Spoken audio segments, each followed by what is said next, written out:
उपस्थित भाइयों और बहनों,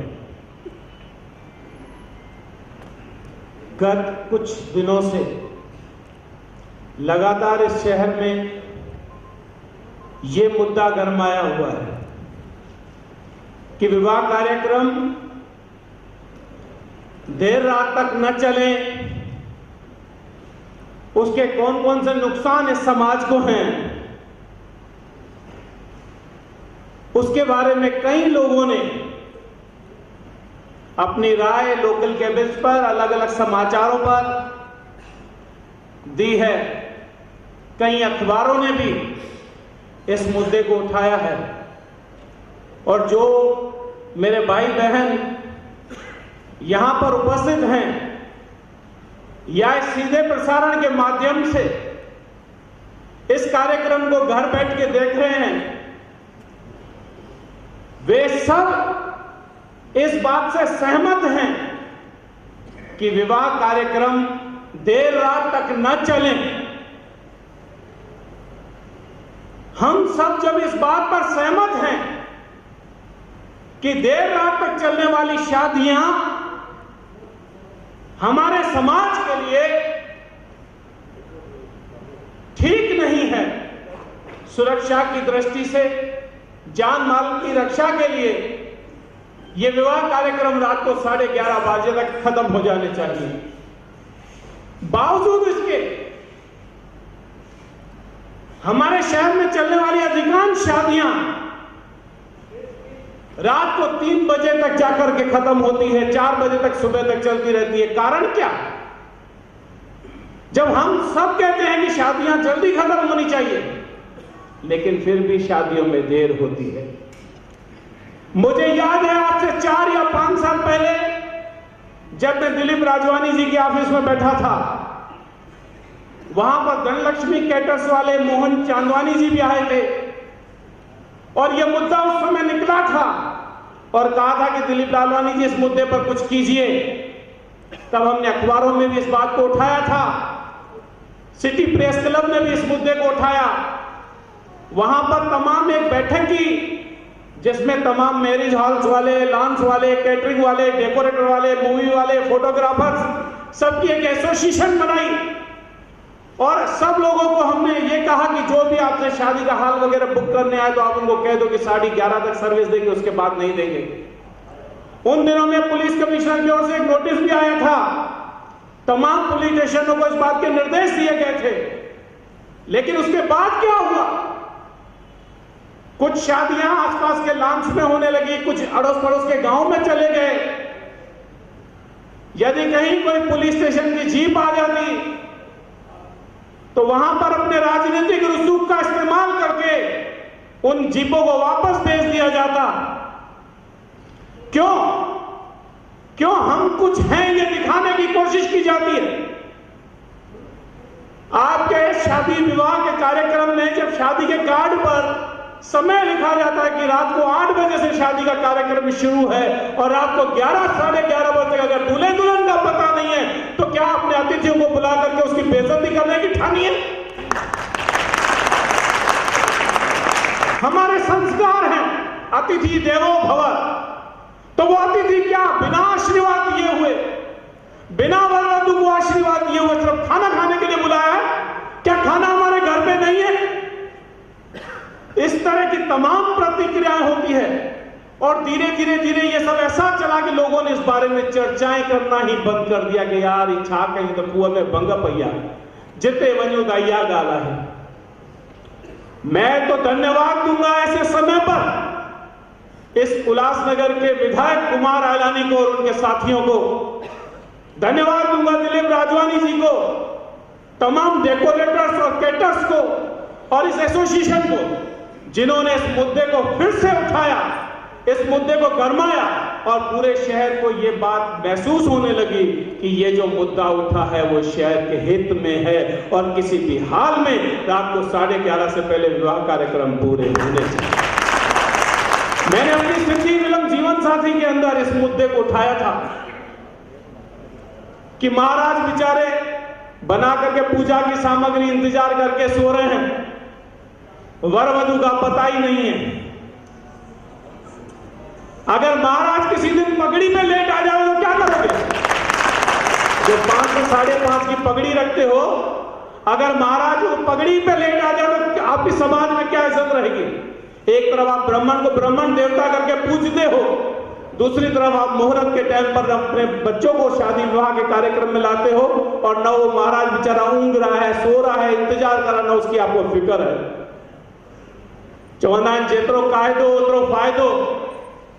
भास्कर ज्यादा हो, मंत्री आए, अॼु लोड़ी न हो पियो, एतिरो आडंबर न ॾेखारियो, हाई फाई हिसाब किताब न ॾेखारियो, पंहिंजा घर सभिनी खे न ॾेखारियो। शादी विहांउ जे कार्यक्रम में खर्च ते बि थोड़ी लिमिट रखो। अॼु घणेई घर असां सिंधियुनि जे परिवार जा आहिनि जिन वटि 2 टाइम जी रोटीअ जो बंदोबस्त कोन्हे, ऐं असां वॾो वॾो आडंबर था कयूं शादी विहांउ जे चक्कर में। शादी विवाह के चक्कर में आडंबर नहीं हो, सादगी से शादी हो, यह बहुत जरूरी है। और शादी विवाह के कार्यक्रम के अंदर मैं तो एक इंतजार और भी इस मंच से करना चाहूंगा कि मेहरबानी करके मांसाहारी जो भोजन है वो ना परोसे और शराब न पिलाएं, क्योंकि जिन मेहमानों को आपने वहां आमंत्रित किया है आपके बच्चों को आशीर्वाद देने के लिए, वो अशुद्ध आहार ग्रहण करने के बाद आपको किस मन से आपके बच्चों को मंगल जीवन के आशीर्वाद देंगे? आपने उनको पहले तो भ्रष्ट कर दिया, ऐसा खाना खिला करके, ऐसा दारू पिला करके, उसके बाद आप बोलोगे कि आपको आत्मा के रूप से आपके बच्चों को आशीर्वाद देंगे। आपके बच्चे नया जीवन शुरू करने जा रहे हैं, मंगल जीवन शुरू करने जा रहे हैं, तो अतिथियों का आदर होना चाहिए, सत्कार होना चाहिए। अगर आपने कार्ड पे 8 बजे का टाइम लिखाया तो आपको वर और वधू पक्ष को 7:30 बजे वहां पहुंचना चाहिए। यहाँ तो ऐसा होता है कि समाज पहुंच जाता है 8, 8:30, 9 बजे, और 11, 11:30 बजे तक पता ही नहीं चलता भाई छा थियो, अल्लाह यार ब्यूटी पार्लर वारनि देर करे छॾी आहे, कारो मुंह थी आहे समाज। ब्यूटी पार्लर वालों को आप समय से कीजिए कि हथियाले का जो टाइम निकला है वो हथियाला टाइम पे बंधना चाहिए। आज जो विवाह के कार्यक्रम होते हैं उसमें अशुद्धता इतनी बढ़ती जा रही है, इसलिए विवाह के कार्यक्रम टिक नहीं पा रहे हैं, विवाह टिक नहीं पा रहे हैं। पहले कहते थे कि विवाह 7 जन्मों का बंधन है, अब तो विवाह के फोटो और मूवी घर पे नहीं आती तो बातें तलाक तक पहुंच जाती है। ये बातें सोचनी पड़ेगी, ये गंभीर मुद्दे हैं, ये मुद्दे साधारण मुद्दे नहीं है।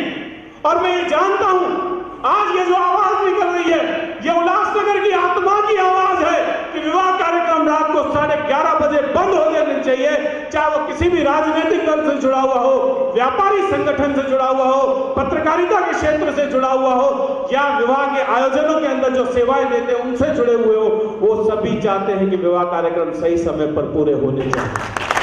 और जो विवाह कार्यक्रम के अंदर जो ये आयोजन करते हैं फोटोग्राफर्स, मूवी वाले, लॉन्च, कैटरिंग, उनका कोई निजी जीवन भी है या नहीं है? अगर वो 4 बजे तक आपको सेवाएं देंगे तो वो अपने परिवार को समय कब देंगे? इसलिए ये सोचने की विषय है। हम अपने जीवन को जी रहे हैं, हम अपने जीवन को जी रहे हैं, हमारे जीवन की जरूरत क्या है?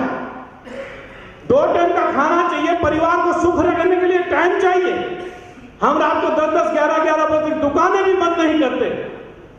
आमदार कुमार आयलानी, उनके मित्रगण, इन सभी को मैं ये आग्रह करूंगा कि जिस प्रकार से आपने इस पूरे शहर को झकझोर कर उठा दिया है और इस मुद्दे पर एक आम सहमति बनाने की कोशिश की है, ऐसे मुद्दे शहर के अंदर अनेक हैं। ऐसे मुद्दों के ऊपर ऐसी बैठकें होनी चाहिए, ये एक शहर की संसद के रूप में प्रस्ताव पारित होने चाहिए। हमारे शहर के अंदर होली के दिन आ रहे हैं, हर बिल्डिंग से गुब्बारे फेंके जाते हैं, कहीं से किसी की बहन बेटी शिकार होंगे, कहीं हमारी भी होती है, हर कोई दुखी है। तो ऐसी संसदें ये भी फैसला करना चाहिए कि हर इमारत से इस बात का ध्यान रखेंगे कि कोई गुब्बारे न फेंके। जो समस्याएं हमारी है तो इसका समाधान भी हमारे पास ही है, और यकीनी तौर पर यह सिर्फ हमारे मान लेने से नहीं होगा। आप लोग कोई ऐसा भी नियम इस शहर की संसद में पास करें, यदि कोई अपना राजनीतिक रसूख दिखाता है या पुलिस की गाड़ी आती है तो राजनीतिक रसूख दिखा के या कुछ पैसे दिखाने की बात करता है, तो ऐसे लोगों से कैसे निपटा जाए, ये मुद्दा भी यहां पर जरूरी है। मेरे दोस्तों, मेरे मित्रों, मेरे भाइयों, मेरे बहनों, ये शहर हमारा है, शहर के लोग हमारे हैं, ये हमारा पूरा परिवार है। ये परिवार हमारा सुखद जीवन जिए, हर व्यक्ति को अपने परिवार के साथ जीने का पूरा समय मिले, खुशियां मिले, आनंद मिले, सुरक्षा हो, इस बात की हमारी मनोकामना है।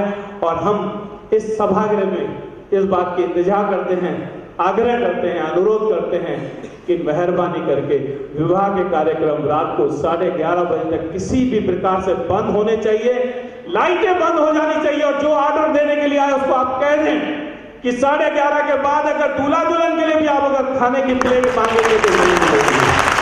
जब तक ये सख्ती नहीं होगी तब तक ये काम नहीं होगा। आज मुंबई और ठाणा के लोग यहाँ पर शादी के कार्यक्रमों में नहीं आते, बोलते नहीं यार तव्हांजे उल्लासनगर जी शादी में दूल्हा दुल्हन ही यारे 11:30 तक नथा पहुंचन, असां जी का छा कंदासीं। मैं ठाणा के अंदर गया, रात को 11 बजे लाइट बंद कर दी, सब लोग अंदर थे, 15 मिनट के अंदर हाल खाली हो गया। तो वहां पर भी तो नियम कायदा कुछ चलता है, तो उल्लासनगर के अंदर भी ये नियम कायदा जरूर चले।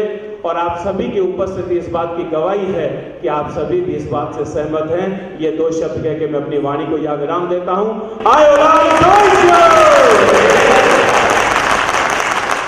कल्याण के अंदर मैं कुछ दिन पहले गया, राम प्रसाद मिश्रा की लड़की की शादी थी। 10 बजे हम लोग पहुंचे तो वेटर लोग भी खाना खा रहे थे, यानी कि सब निपट चुका था। तो वहां पे भी ऐसा होता है, 12 बजे बहुत ज्यादा समय है, 3 बेल बजने के बाद लगभग सब निकल जाएंगे, 12 बजे लाइट बंद होनी चाहिए, एक नियम पास होना चाहिए। बोले सहमत हैं? तो ये सहमत है, ये आम राय से प्रस्ताव पारित हो गया है। दूसरी एक बात, जैसे अभी हमारी बहन आशा जी ने भी कहा कि बहुत ही खाना विवाह के अंदर खराब होता है, रस्मों के अंदर। मैंने अपनी फिल्म जीवन साथी में भी वो चीज खास दिखाई थी। और इसी को आधार मान करके श्री हरदास ठारवानी जी ने एक घोषणा की हुई है कि हमारे महाराष्ट्र के अंदर अकालग्रस्त की हालत हो गई है। कई लोगों को खाना नहीं मिल रहा, पशुओं को चारा नहीं मिल रहा और पीने का पानी नहीं मिल रहा। तो 7 स्थान तय किए गए हैं: झूलेलाल मंदिर, हरि कीर्तन दरबार, मेहरान सिंह गुरुद्वारा, गुरु संगत दरबार, चालिया साहब दरबार, वसंत शाह दरबार और स्वामी शांति प्रकाश के दरबार। वहां पे आप अपनी यथा शक्ति अनुसार 1 मुट्ठी चावल हो, चाय हो, शक्कर की पत्ती हो, 1 किलो अनाज हो, 2 किलो हो, 5 किलो, 10 किलो, जितनी आपकी श्रद्धा हो वो इन 7 दरबारों में से कहीं भी आप जमा करवाइए। जितना पूरे उल्लासनगर की तरफ से मदद इकट्ठा होगी उतनी हरदास ठारवानी जी अपनी तरफ से डाल करके उल्लासनगर शहर की तरफ से एरिया में देंगे। 28 तारीख तक आप वहां पर अपनी अपनी यथाशक्ति के हिसाब से अनाज दान दे सकते हैं। और यदि कोई गऊ की सेवा के लिए चारा देना चाहे तो वो चारा भी लेके जाएंगे सूखाग्रस्त इलाकों के लिए।